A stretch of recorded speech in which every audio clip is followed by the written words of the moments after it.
Good morning to all. Today I am going to give lecture about kinematics of machinery. So it comes under theory of machines. Theory of machines is a very important subject in faculty of mechanical engineering. So in theory of machines we are having two divisions. One is kinematics of machinery, another one is dynamics of machines. Here we are going to see about the kinematics of machinery, engineering mechanics.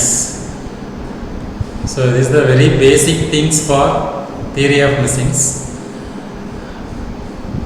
In all engineering stream students, particularly in non-circuit students, are studying these subjects in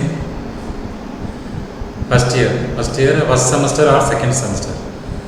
So engineering mechanics deals with the motion, forces and the energy involved in mechanical systems. These engineering mechanics are divided into three types: mechanics of rigid bodies, mechanics of deformable bodies, mechanics of fluids. Again, mechanics of rigid bodies are classified into statics and dynamics. So static body, if you say static body, then the body is at rest.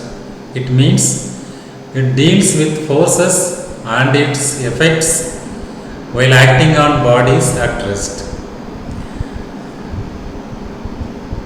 In dynamics, it deals with forces and its effects while acting on bodies in motion. So static is at rest condition.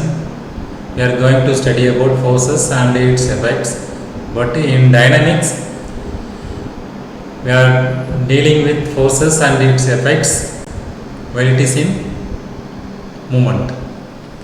Again, the dynamics are divided into kinetics and kinematics. In kinetics, the effect of forces responsible for motion is also considered. But in kinematics, we are not considering the effect of forces responsible for motion. These are the various basic things about the engineering mechanics. In this one, we are going to see about the kinematics of machinery. So before we are going to see about the machinery, first one is mechanism. A mechanism is defined as a number of bodies are assembled in such a way that the motion of one causes constrained and predictable motion to the others. So mainly the mechanisms are used to transmit and modify a motion. For example, in the figure we are denoted 4-bar mechanism and slider crank mechanism. So in this whole arrangement we are having number of bodies or parts. Then machine. Machine is the combinations of mechanisms. It receives, commonly any machine, it receives energy and convert that energy into useful work. So one form of energy is converted into useful work by using machine. So it transforms energy available in one form to another to do certain type of desired useful work. It's a very good example for this lathe machine.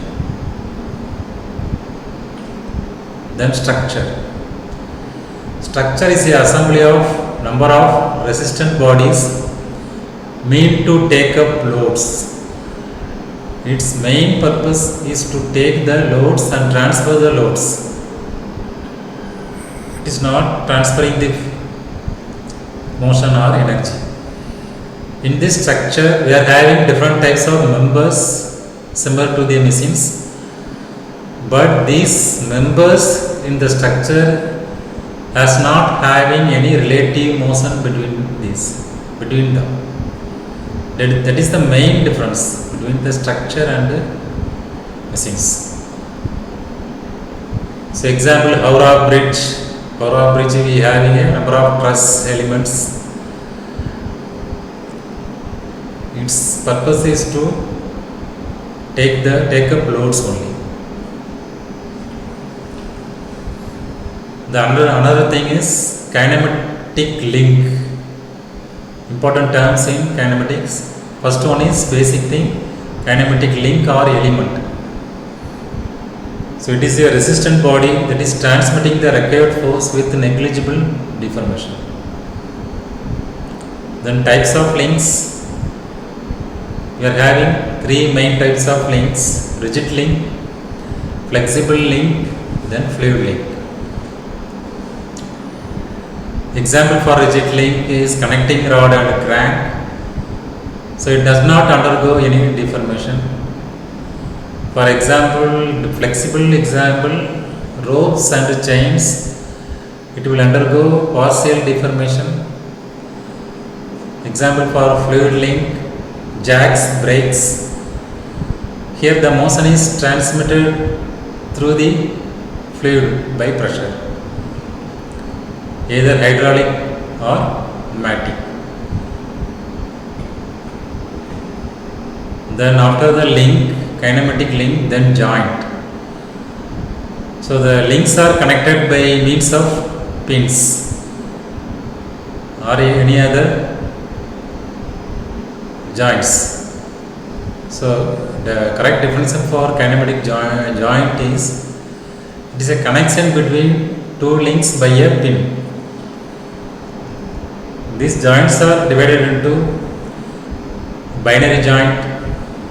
So in binary joint means two links are connected to the joint. You see the figure on the right hand side, it will clearly explains the types of joints in a chain. Binary joint, we are having two links. These two links are joined by using a single joint, that is the binary joint. Then ternary joints. In ternary joint we are having three links are joined by using a pin. Then quaternary joint, four links are connected. In this, important term is I, that is I indicates number of links are connected at that joint. For example, in second one we are having I value 3 because 3 links are there. In binary joint I value is equal to 2. So in binary joint it is equivalent to I minus 1 binary joint, that is in quaternary joint is equivalent to I minus 1 binary joints. The next one, pair. So kinematic, first one kinematic link, kinematic joint, then kinematic pair. So the two links of a machine which when in contact with each other are said to form a pair. If the relative motion between them is completely or successfully constrained, that is in a definite direction, the pair is known as kinematic pair. Kinematic pairs according to the relative motion. We are dividing the kinematic pairs first based upon the relative motion between the links. First pair is sliding pair. In sliding pair we are having surface to surface contact. For example, rectangular bar in a rectangular hole. Then turning or revolving pair. Example, collared shaft revolving in a circular hole. Then according to the relative motion, kinematic pairs are divided into rolling pair, screw and or helical pair. So in the rolling pair, links of pairs have a rolling motion relative to each other. For example, bearings. Then screw pair. In screw pair, two mating links have a turning as well as sliding motion between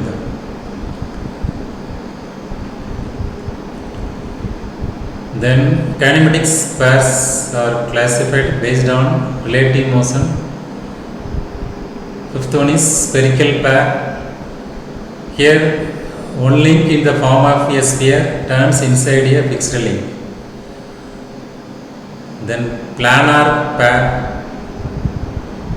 Then based on type of contact, kinematic pairs are classified as lower pair and higher pair. So in lower pair, two members are connected as surface contact, that is area contact.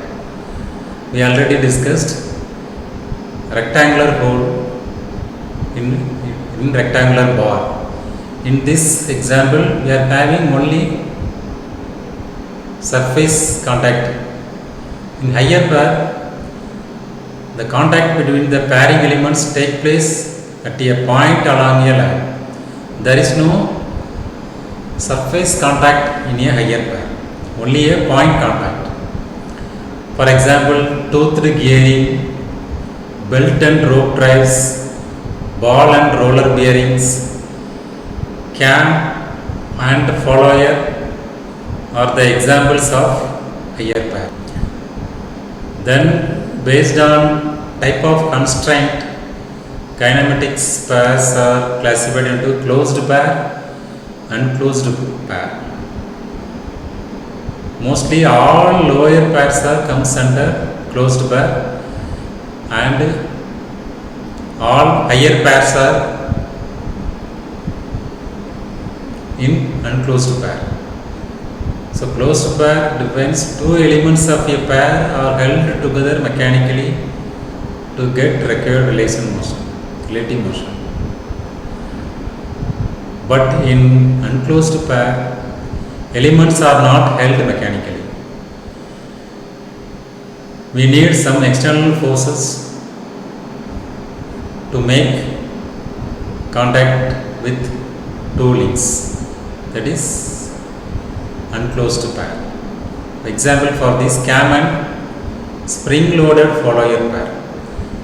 So cam is one link, follower is another link. By using external force, that is spring loaded, that is spring gives external force to make the follower to touch with the cam. Then constrained motion. Constrained motions are classified into completely constrained motion, successfully constrained or partially constrained motion, incompletely constrained motion. Completely constrained motion, motion in definite direction irrespective of the direction of the force applied. But in successfully constrained motion, it is not completed by itself but by some other means. In incompletely constrained motion, motion between a pair can take place in more than one direction. For example, circular shaft in a circular hole, it will rotate and it will have rotatory motion and reciprocating motion. Both are independent of each other. Then kinematic chain. Previously we discussed about kinematic chain, kinematic link, kinematic joint, kinematic pair, then now kinematic chain. We are going to discuss about kinematic chain. Here the group of links either joined together or arranged in a manner that permits them to move relative to one another, whether that is completely or successfully constrained motion. So best example for this kinematic chain is a 4-bar chain mechanism. The following relationship holds for kinematic chain. That is, I is equal to 2p minus 4, j is equal to 3 by 2 L minus 2, where small p indicates number of lower pairs in the particular mechanism or particular chain, I number of links in the particular chain, j number of binary joints in the chain. So chain is the group of links joined together. That is the, so by using these two relationship, we can able to find whether the motion is completely constrained or not completely constrained. So the first condition is based on the relation. In both the relations, if LHS, that is left hand side, is greater than right hand side, then it is called as locked chain or redundant chain. In this chain, no relative motion possible. In locked chain, there is no relative motion possible. In the second condition, LHS is equal to RHS. That chain is called as constrained chain. That is, motion is completely constrained. Third one, LHS smaller than RHS, unconstrained chain. That is, the relative motion is not completely constrained. These are the three main conditions used to find whether the chain is locked or constrained or unconstrained. This is the example to find the motions by using the chain relations. Here they determine the nature of the chain. So in this figure we are having three links, link 1, link 2, link 3, joints, 3 joints, pair, 3 pair. So I is equal to 3, P is equal to 3, J is equal to 3. From equation 1, I is equal to 2P minus 4, substitute all the values, then left side you will get 3, then right side 2. So LHS greater than RHS, and second equation J is equal to 3 by 2 I minus 2. Here also we got LHS greater than RHS. So the type of chain is locked chain. So in this 4-bar mechanism, 4 links are there and 5 joints, 5 pairs. So here we obtain LHS equal to RHS. Here 4 joints, 4 pairs and 4 links. Here LHS equal to RHS. We got LHS equal to RHS. So it is a constrained kinematic chain. In the right side figure, we are having 5 links, 5 pair and 5 joint. So here LHS less than RHS. We substitute all the values in the above two equations. Then the answer is LHS is less than RHS. So it is a unconstrained chain. So in this example, we are having 6 links, 3 binary joints, 2 ternary joints. Ternary joints are at point E and C. So we know that one ternary joint is equal to binary joints minus 1, that is 3 minus 1, you get 2 binary joints. So therefore total number of joints equal to 7. So substitute all the values, then you will get LHS is equal to RHS. Therefore the given chain is a kinematic chain or constrained. Similar to the previous examples, this here number of binary joints 1, ternary joints 4, quaternary joints 2. Then you have to convert all the joints into binary joints, that is total number of joints 15. Here right side figure, the total number of joints 13. Then for a kinematic chain having higher pairs, each higher pair is taken equivalent to 2 lower pairs and an additional link. So in this case, we are using the relation or formula J plus H by 2 is equal to 3 by 2 L minus 2 links. L number of links, H number of higher pairs, J number of binary joints. So this relation is given by A.W. Galil.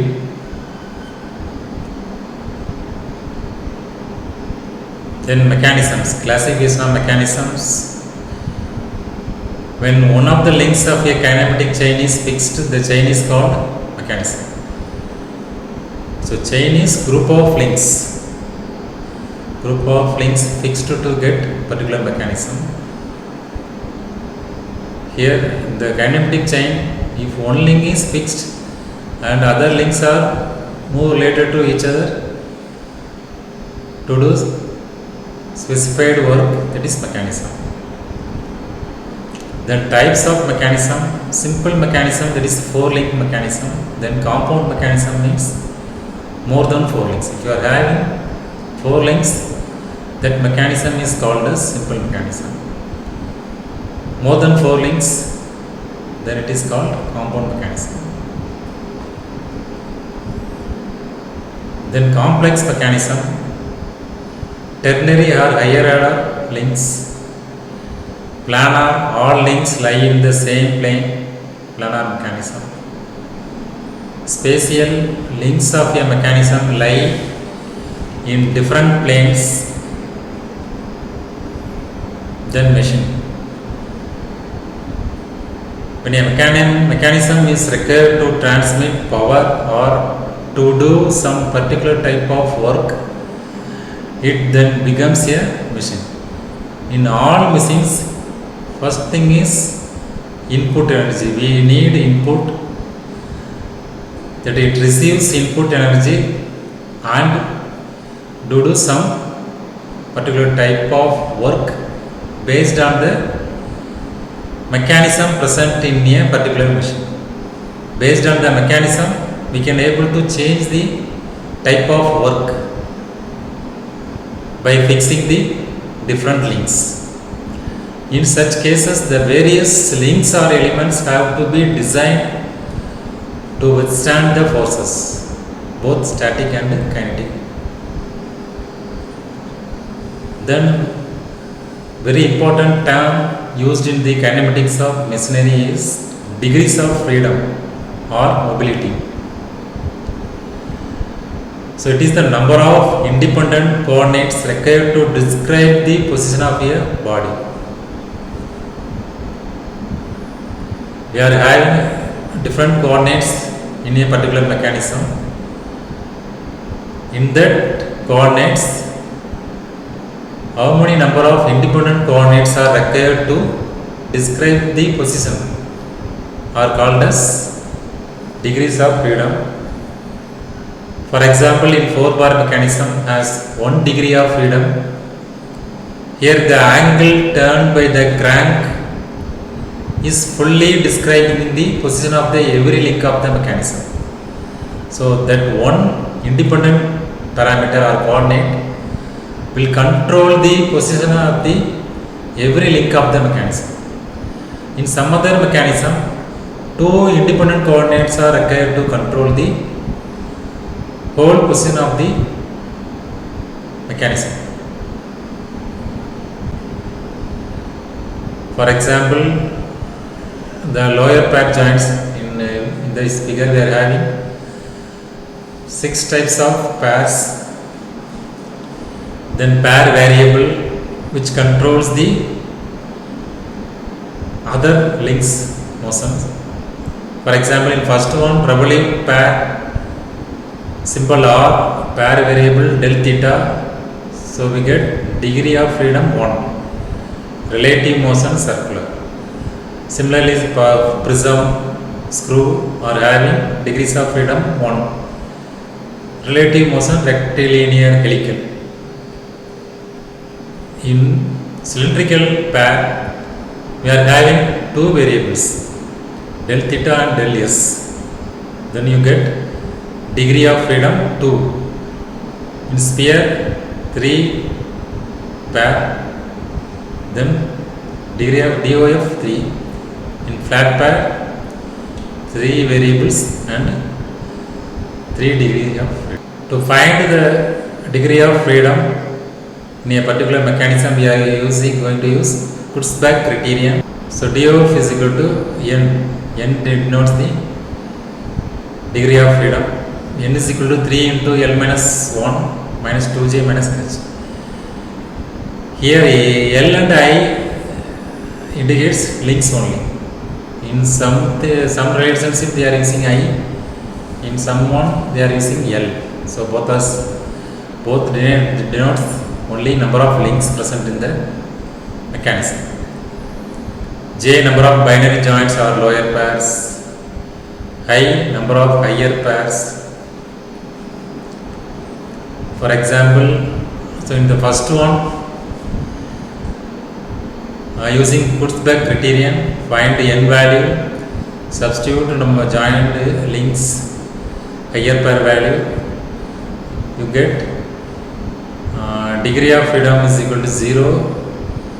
It means that the mechanisms forms a structure. If DOF value is 0, then it is not a mechanism, it is a structure. So in the second one, two inputs to any two links are required to yield definite motions in all the links.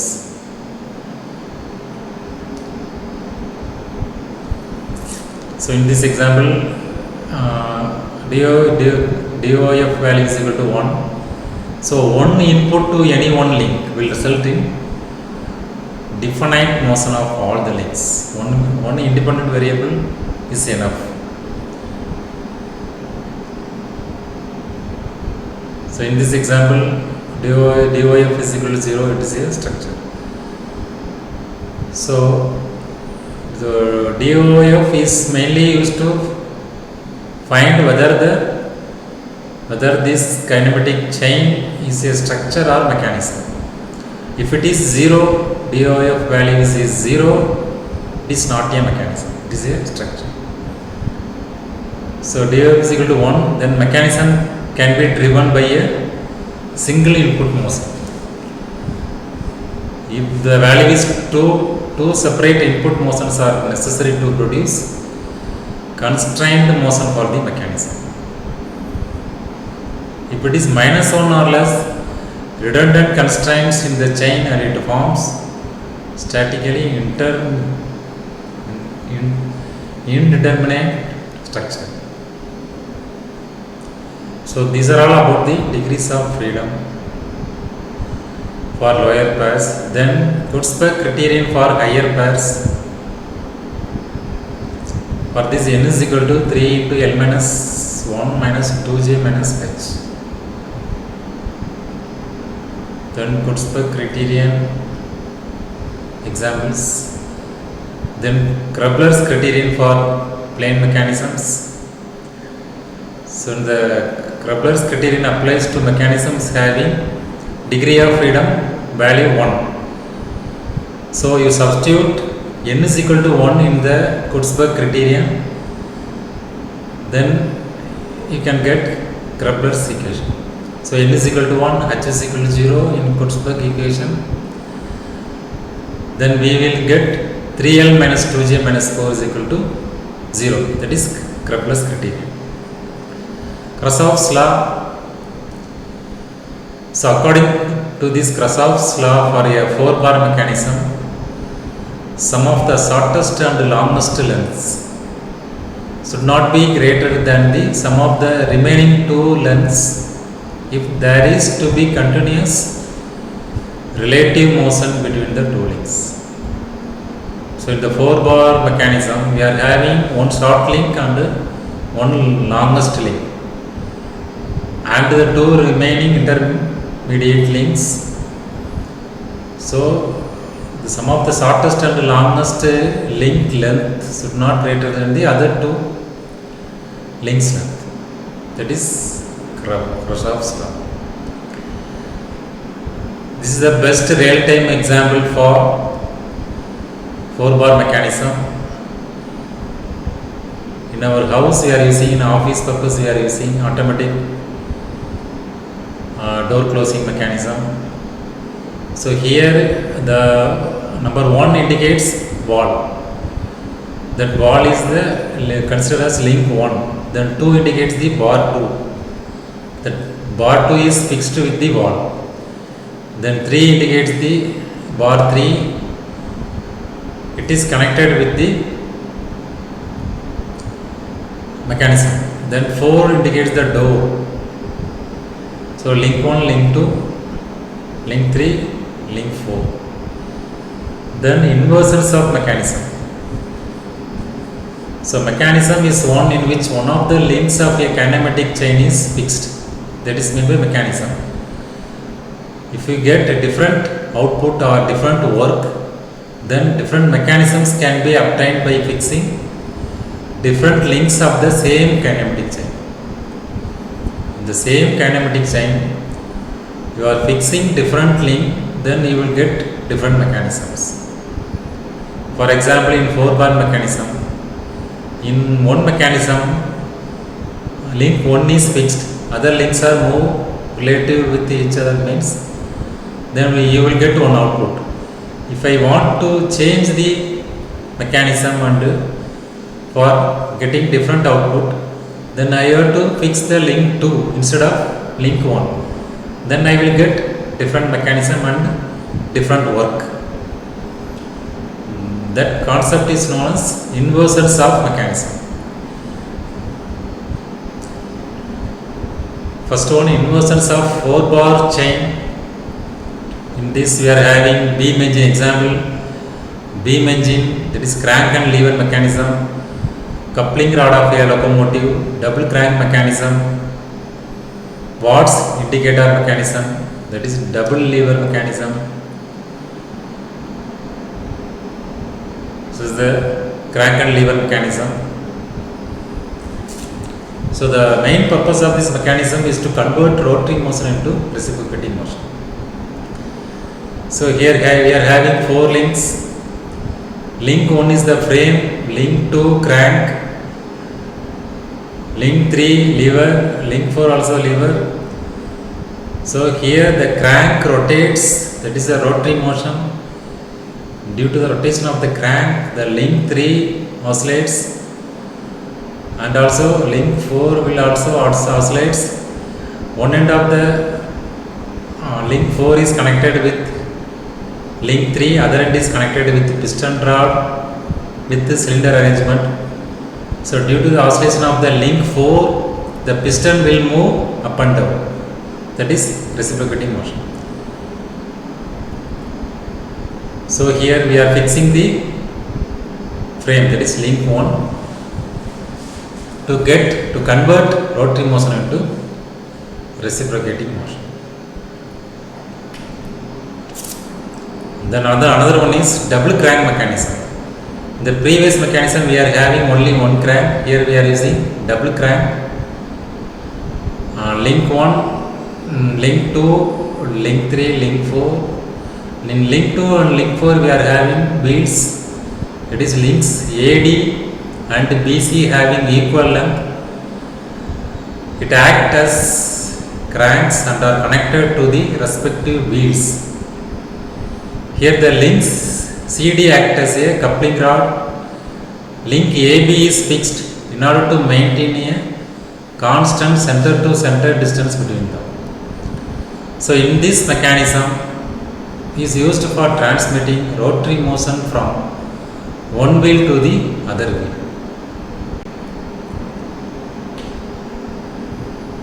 Then double lever mechanism. So here on any small displacement of the mechanism, the tracing point E at the end of the link CE traces out approximately a straight line. So this mechanism is to create a straight line. Then single slider crank chain or mechanism.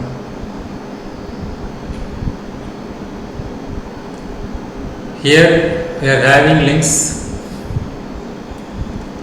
1 to 2 one link, 2 to 3, 3 to 4 turning pairs, link 4 to 1 sliding pair. Here are the other examples. Crank fixed, here the crank is fixed, connecting rod fixed, slider fixed. So we are changing the fixed links and we will get the different mechanisms. Example for single slider crank chain, inversions of single slider crank chain, pendulum pump or bull engine, oscillating cylinder engine, rotary internal combustion engine, crank and slotted lever quick return motion mechanism, Whitworth quick return motion mechanism. This is the bull engine, pendulum pump. Here the inversion is obtained by fixing the cylinder, engine cylinder, or link 4, that is a sliding pipe. So the link 2 rocks the connecting rod, that is link 3, oscillates about a pin pivoted to the fixed link 4 at A. Here the piston attached to the piston rod reciprocates.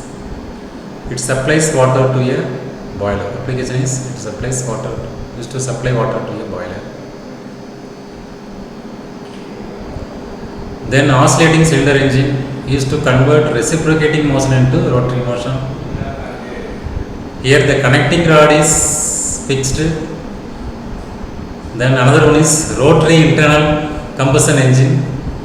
Here the crank is fixed at the center D. Cylinder reciprocates, engine rotates in the same plane. Here we are having number of cylinders. Piston is considered as link 3, cylinder is considered as link 1, crank, fixed crank, then connecting rod. Then crank and slotted lever quick return motion mechanism.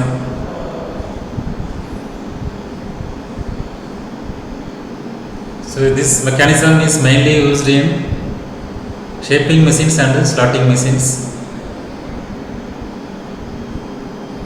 Then Whitworth quick return motion mechanism. Here the compared with the cutting stroke, return stroke speed is higher when compared with cutting stroke. Then inversions of double slider crank chain. Example elliptical tramples. It is used for drawing ellipses. Then inversions of double slider crank chain. Example Scotch-Yoke mechanisms. Here the link 1 is fixed. This mechanism is used for converting rotary motion into reciprocating motion. Here the link 2 is a crank, rotates about B as center, reciprocation motion taking place. Then Oldham's coupling. This coupling is used for connecting two parallel shafts whose axes are at a small distance apart. Then toggle mechanism. It is used in numerous toggle clamping devices for holding workpieces. Other applications are clutches, pneumatic reverters. Then ratchet and pawl mechanism. These are used in logs, jacks, clockwork and other applications requiring some form of intermittent motion. It is also used in hoisting machines as safety measure. Then Geneva mechanism. So these are all the mechanisms based on the inversions of inversion mechanism technique. So Geneva mechanisms are used in locking mechanism. Then universal or Hooke's joint. So it is used to connect two shafts which are intersecting at a small angle. It is also used for transmission of power to different spindles of multiple drilling machine. It is also used as a knee joint in milling machines. This is the figure denotes universal or Hooke's joint. Here we are having two shafts, driving and driven shaft. At the end of the shafts we are having forked end. In between the forked end we are having cross.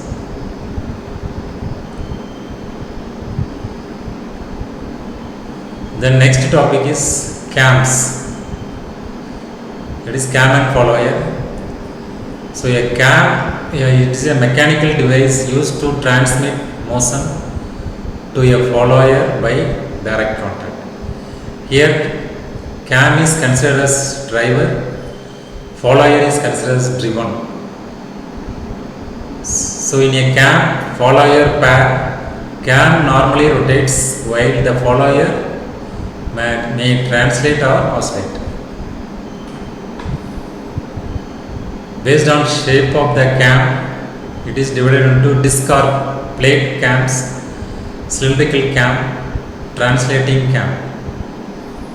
Then based on surface in contact, cam is classified into knife edge follower cam, roller follower, flat faced follower, spherical follower. So this figure denotes the cam and follower with terms, important terms. It is cam nomenclature. These are all the important terms used to find the variables in cam and follower. First one is base circle. It is the smallest circle of the cam profile. Then trace point. It is a reference point on the follower which generates the pitch curve. Then pressure angle between the direction of the follower motion and a normal to the pitch curve. Then pitch point, pitch circle, pitch curve, prime circle, lift or stroke. Lift or stroke is a maximum travel of the follower from its lowest position to the topmost position. Then motion of the follower. We are having the follower motion is 4 types of motions we are having. First one is uniform velocity motion, simple harmonic, uniform acceleration and retardation, cycloidal motion. So these are all the materials used to manufacture cam, that is hard materials. High carbon steels are used, cast iron. Sometimes they are made by using brass, bronze and plastic cams. Plastic cams are mainly for low load and low speed applications.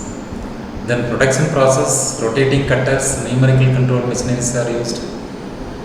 For better finishing, the cam can be ground after milling away most of the unneeded material. Heat treatments are usually required to get sufficient hardness to prevent rapid wear.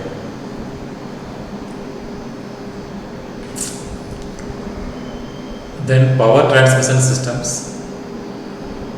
So the all mechanisms, we are in need to transmit power from one end to the another end. So based on the center distance between the two ends or two shafts, we go for belt or rope drives, chain drives or gear drives. If we go for gear drives, then the center distance between the two ends are very small. Then we go for gear drives.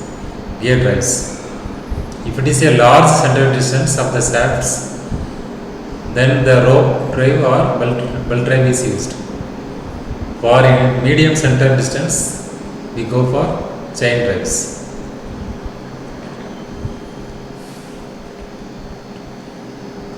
Advantages and disadvantages of gear drive.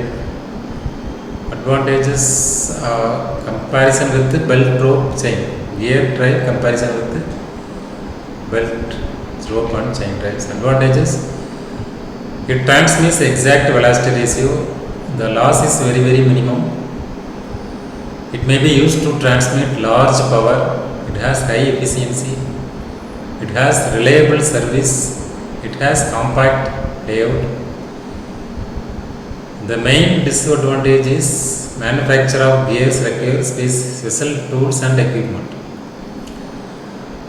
And any error in cutting teeth may cause vibrations and noise during operations. That is the main disadvantages. Then according to the position of axis of the shafts, gears are classified. There is parallel. In parallel, we are having external contact and internal contact tooth wheels.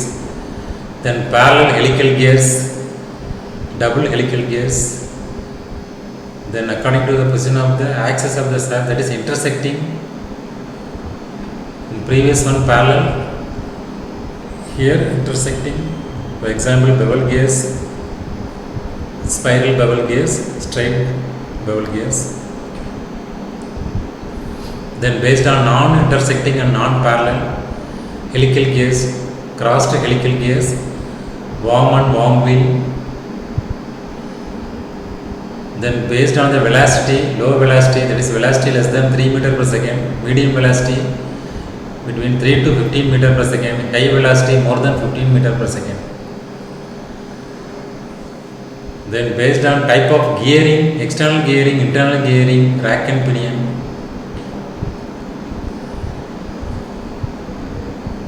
These are the important terms used in spur gear. It is terminology of spur gear. Pressure angle, it is the angle between the common normal two gear teeth at the point of contact. The standard pressure angles are 14.5 degree and 20 degree. Then circular pitch, it is denoted by PC, which is equal to pi d by t. D indicates diameter of the pitch circle.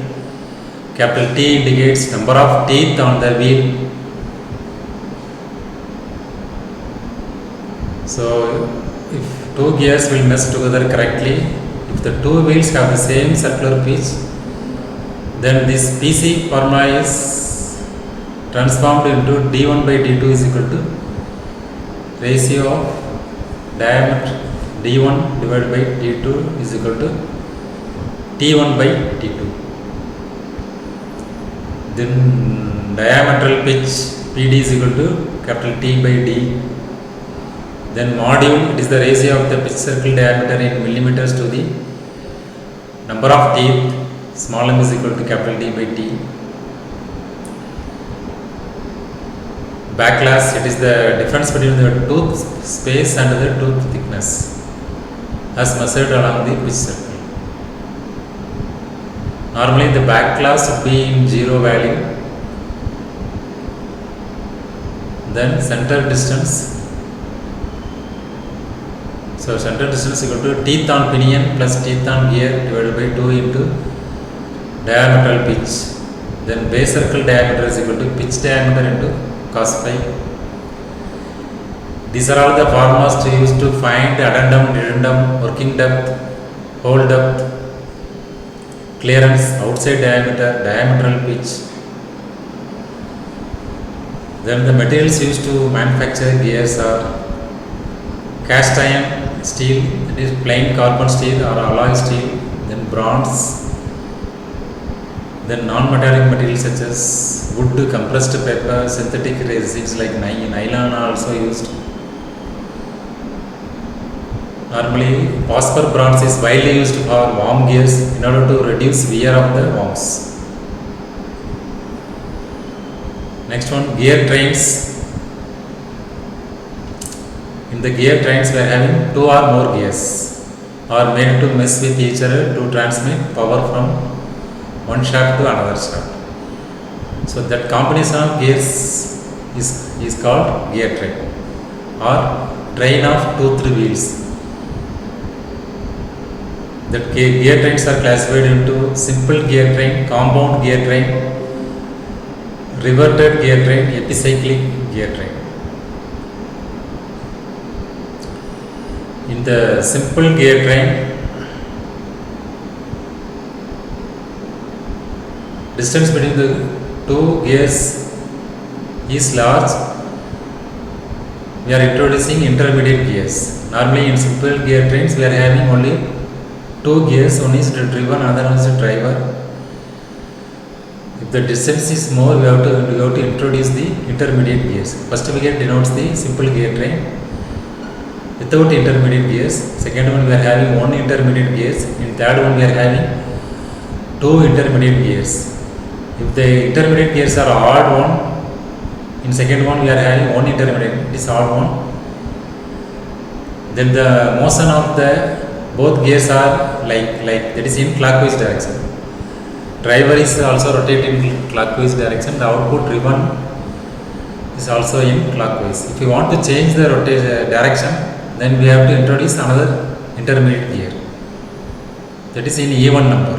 In third figure, we can able to see gear 2 and 3 are intermediate gears. Gear 1 is driver, gear 4 is driven.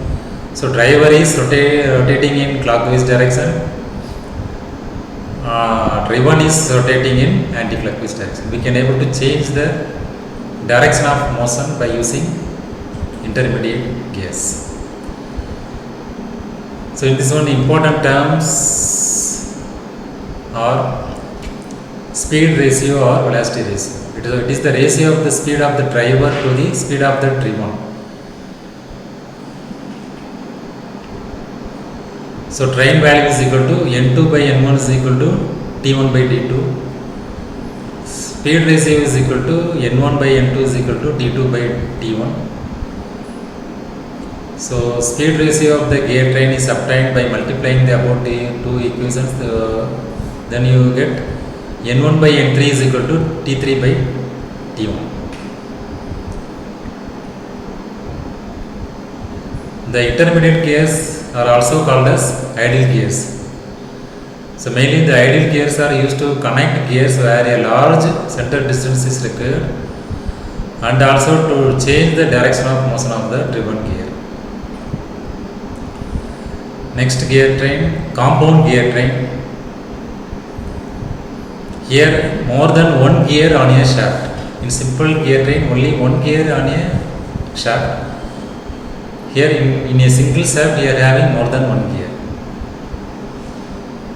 So in compound gear train, speed ratio is equal to speed of the first driver divided by speed of the last driven or follower. That is equal to product of the number of teeth on the driven divided by number of the teeth on the drivers.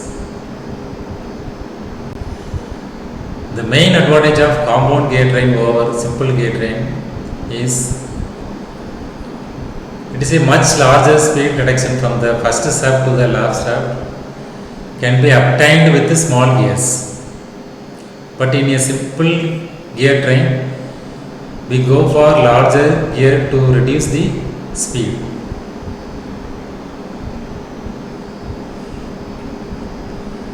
Then reverted gear train, it is mainly used in automotive transmissions, lathe, back gears, industrial speed reducers and in clocks. Here the axis of the first gear, that is first driver, and the last gear are coaxial, are in the same axis. Here in reverted gear train, speed ratio is equal to product of number of teeth on drivens divided by product of number of teeth on drivers. Then last one, epicyclic gear train. Here the axis of the shafts over which the gears are mounted may move relative to a fixed axis. For example, gear A and the arm C have a common axis at O1 about which they can rotate. The gear B meshes with gear A and has its axis on the arm at O2 about which the gear B can rotate. This is the epicyclic gear train. Here the arm is fixed, the gear train is simple. Gear A can drive gear B by. If the gear A is fixed, then arm is rotated about the axis of gear A. Then velocity ratios in epicyclic gear train. To find the velocity ratio, two methods are normally used: tabular method and algebraic method. Then compound epicyclic gear train, that is here the annulus gear A meshes with the gear B, then sun gear D meshes with the gear C. Here the sun gear is fixed and the annulus gear provides the drive. In both cases, arm acts as a follower. So these are all about the basic things about the kinematics of machinery. So thank you all.